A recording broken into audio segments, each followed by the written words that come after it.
السلام علیکم ورحمۃ اللہ وبرکاتہ۔ ناظرین، آج کا ہمارا ٹاپک ہے قرآن مجید کی بزرگی۔ ناظرین، قرآن مجید سارے کا سارا ہی دعا اور شفا ہے۔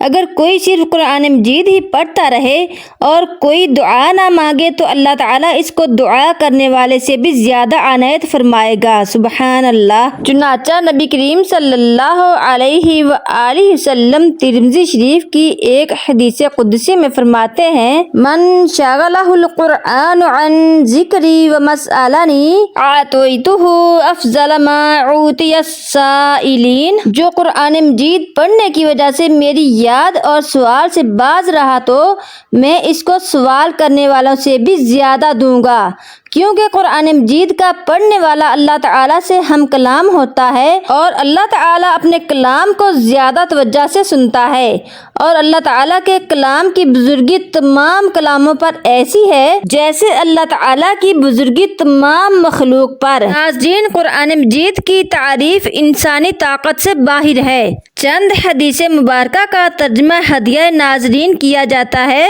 رسول اللہ صلی اللہ علیہ وآلہ وسلم فرماتے ہیں، من قرأ حرفا من کتاب اللہ فلہ بہ حسنہ۔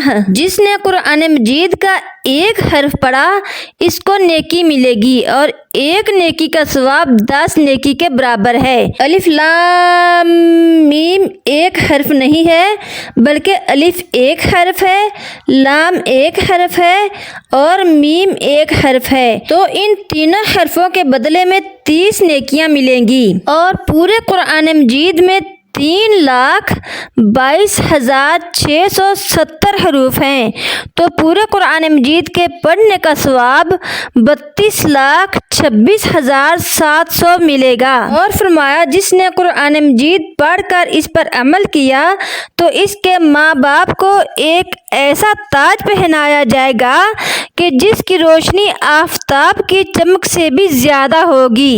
اگر وہ آفتاب تمہارے گھروں میں ہو، جس نے پڑھ کر عمل کیا اس کا کیا حال ہوگا؟ یعنی پڑھنے والے کو بہت کچھ ملے گا۔ یہ احمد اور ابو داؤد کی روایت ہے، اور ترمذی شریف کی روایت میں ہے کہ اور فرمایا کہ قرآن پاک کے پڑھنے والے سے کہا جائے گا کہ پڑھتا جا اور جنت کے درجوں پر چڑھتا جا، تیرا آخری درجہ وہی ہوگا جو آخری آیت پڑھے گا۔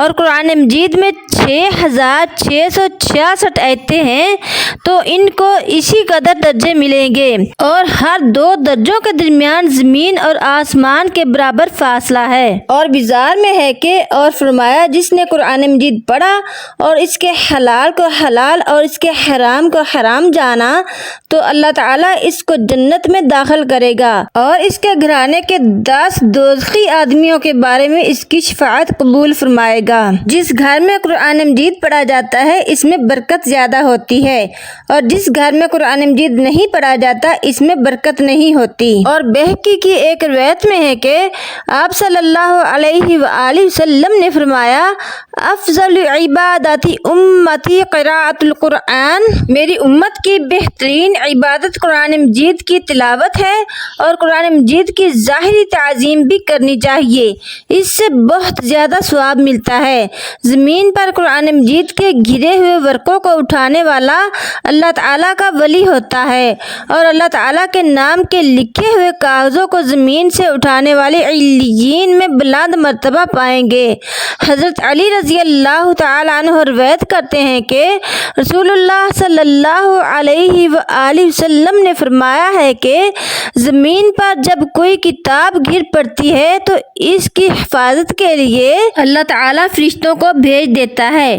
وہ فرشتے اپنے پروں سے اس کی نگرانی کرتے رہتے ہیں، یہاں تک کہ اللہ تعالیٰ اپنے ولیوں میں سے کسی ولی کو بھیج دیتا ہے، وہ اس کو زمین سے اٹھا لیتا ہے، اور جو زمین سے کسی ایسی کتاب کاغذ کو اٹھا لے جس میں اللہ تعالیٰ کے ناموں میں سے کوئی نام ہو تو اللہ تعالیٰ اس کے نام کو علیین میں بلند کرے گا، اور اس کے ماں باپ کے عذاب میں کمی کر دے گا، اگرچہ اس کے ماں باپ کافر ہوں۔